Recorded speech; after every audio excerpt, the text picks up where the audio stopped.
Hola Vivers, ¿qué tal estáis? En el vídeo de hoy lo que vamos a hacer va a ser ver cómo se desarrolla, cómo se realiza el examen de dicha asignatura de Geografía para la PCE, la prueba de competencias específicas.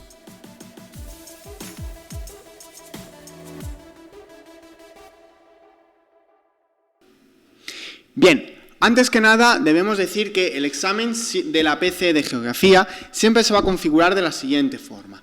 En primer lugar, un apartado de prueba objetiva, una serie de preguntas tipo test a elegir y que solamente tienen una opción correcta.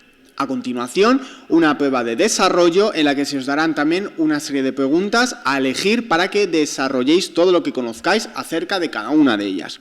Y por último, dos prácticos, ¿vale? Una prueba práctica en la que se os van a presentar dos prácticos a elegir uno de cualquier cosa de la asignatura, de cualquiera de los prácticos, pues un mapa temático, mapa urbano, climograma, cliserie, pirámide, población, lo que sea, para que lo desarrolléis o que se os hagan una serie de preguntas concretas a partir de ello, ¿vale? Entonces, lo primero que vamos a hacer va a ser ver las preguntas tipo test. Bien, como vais a poder ir comprobando tanto en este examen como en otros que vayáis haciendo a lo largo del curso, ¿vale? Las preguntas tipo test son de cualquier contenido de la asignatura, ¿vale? Pueden ser de cualquiera de los bloques, la geografía física, humana y actividad económica. Sí que es cierto que la mayor parte de las preguntas objetivas de esta parte suelen estar incluidas en los dos primeros bloques, en el de geografía física y geografía humana y urbana, ¿vale? Del apartado de económico hay menos preguntas y del apartado de geopolítica no suele haber prácticamente ninguna pregunta, salvo a lo mejor una o dos, ¿de acuerdo? Depende de la convocatoria. Pero lo que sí quiero remarcar es que caen absolutamente de cualquier parte de la asignatura. Entonces, hay algunas preguntas que son muy sencillas, que no tienen lugar a error, ¿vale? Tales como, por ejemplo, ¿se presenta el relieve de un mapa? Sí, en los mapas se puede representar el relieve. Hemos hecho mapas topográficos, por lo tanto se sabe que eso se puede representar, ¿vale? Hay algunas que son un poquito más rebuscadas, como por ejemplo, el relieve de Canarias está asociado a procesos volcánicos de la corteza oceánica de la placa africana. Esta ya está un poquito más rebuscada, pero tampoco es una cosa con una dificultad excesiva, ¿vale? O el paisaje agrario del norte de España se caracteriza por el predominio de minifundios, eso está más claro que el agua, ¿vale? O, por ejemplo, hay algunas también que son un poquito chorra, si me permitís la expresión. ¿Qué respuesta se ajusta más a la definición de geografía?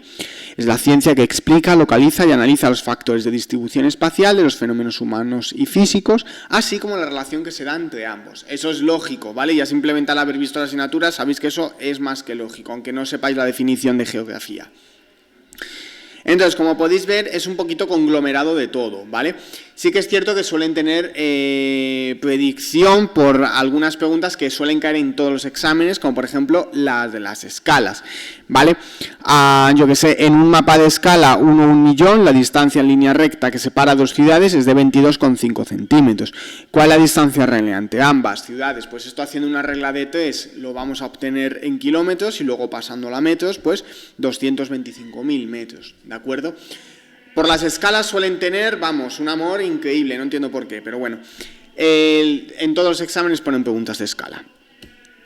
A continuación vamos a la parte de desarrollo. Igual, puede ser de cualquier cosa, ¿vale?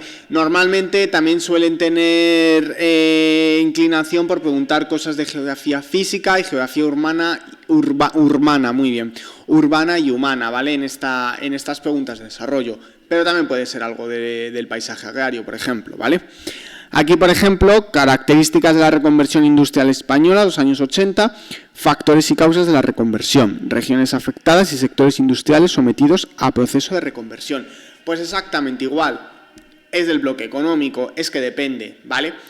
Entonces, aquí, ¿qué es lo que tendríamos que hablar? Pues ya lo visteis con Elena, ¿vale? Pero principalmente hacer una cronología de cuándo tiene lugar esta reconversión industrial y por qué sectores son los que afectan principalmente, que ya sabéis que son a los sectores maduros, sobre todo del norte de España, ¿vale? Se están renovando, etcétera. ¿Qué consecuencias tiene? aumento del paro, inflación, cierre de fábricas, etc. Paisaje de dehesa, características, localización y actividades desarrolladas en este tipo de paisaje. Esta es una pregunta de desarrollo, pero que es muy cortita, ¿vale? Lo vais a tener que decir el tipo de vegetación que tiene, cuáles pueden ser sus usos, dónde se localiza, es decir, principalmente en Extremadura, ¿vale? Y también en algunas provincias de Castilla y León, como Zamora o Salamanca. Por otro lado, esta ya es más larga, ¿vale? Enumeración y características de las principales unidades de relieve asociadas a la orogénesis alpina, la orogenia alpina. Pues vais a tener que hablar de las características y del cómo surge, pues por ejemplo, en los Pirineos, de las depresiones, ¿vale? De las cordilleras béticas, etcétera. Vais a tener que hablar un poquito de las características de cada una de ellas, al igual que, por ejemplo, de Sierra Morena. O qué pasa con otras zonas, ¿vale? Como, por ejemplo, el macizo galaico. El macizo galaico no surge aquí, surge mucho antes. ¿Qué es lo que pasa? Que se rejuvenece, ¿vale? ¿Por qué? Porque fue hundido y como se produce un levantamiento, se levanta y se rejuvenece. Y, por último, evolución de la natalidad en el periodo 1940-1981. Pues aquí, ¿a qué régimen va a pertenecer esto? Pues sabemos que pertenece al régimen demográfico de transición, ¿vale? Y ya se mete un poquito también en el moderno, en el actual. Entonces, pues hablamos de cómo va a ir la natalidad, principalmente. Iba a decir de la mortalidad, pero no lo preguntan, ¿vale? Evolución de la natalidad, pues lo principal que vamos a tener que hablar aquí es del baby boom, ¿vale? Es súper importante que hablemos del baby boom, es que es lo que nos están preguntando especialmente, ¿vale? Y luego ya podemos hacer una conclusión, ¿vale? Que iría desde el 75 hasta el 81, en el que digamos cómo a partir de ese momento la natalidad comenzó a hundirse. Extensión de los métodos anticonceptivos, incorporación de la mujer al mundo laboral, encarecimiento de la vida, crisis económicas, etcétera. Y ya por último vamos a tener aquí la prueba práctica, ¿vale? En la prueba práctica, en este caso nos están poniendo un plano urbano, al igual que un climograma. Entonces, solamente vais a tener que coger una de las dos opciones. Es muy sencillito, ¿vale? Como norma general, cuando nos ponen un plano urbano, ya lo vimos, ¿vale? Nos hacen unas preguntas muy concretas, ¿vale? ¿Cómo se denomina este tipo de plano?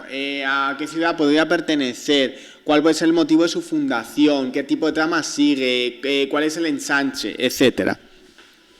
Entonces, aquí, a partir de esta fotografía, nos están preguntando ¿cómo se denomina este tipo de plano o trama urbana? Pues ya lo sabemos, este tipo de planos se denominan retícula, red o damero, como lo queráis llamar, o también ortogonal. ¿En qué momento histórico se diseña este tipo de plano? Tuvo lugar en el siglo XIX a causa de la revolución industrial, tanto en el campo como en la ciudad. Es importante que no demos una respuesta muy escueta, ¿vale? Porque yo aquí podría decir en qué momento histórico se diseñó este tipo de plano, en el siglo XIX, y chimpum, ¿vale? ¿Es correcto? Sí. Pero intenta explicar un poquito más, ¿vale? No te quedes simplemente en eso, intenta alargar un poco la respuesta. ¿Qué factores intervinieron para adoptar este tipo de solución?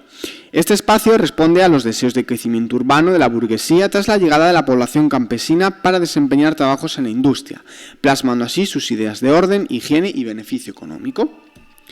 Y por último, hablar de las características de esta tipología urbana. Pues ya sabemos, un plano en retícula, ángulos de 90 grados, una trama que es totalmente abierta, cuáles fueron los primeros, como el de Ildefons Cerdà en Barcelona y el de Carlos María de Castro en Madrid, ¿vale? Y el otro práctico que tenemos es un climograma. En este nos dicen ya directamente lo que tenemos que hacer: características, estacionalidad de las precipitaciones, dominio climático y localización.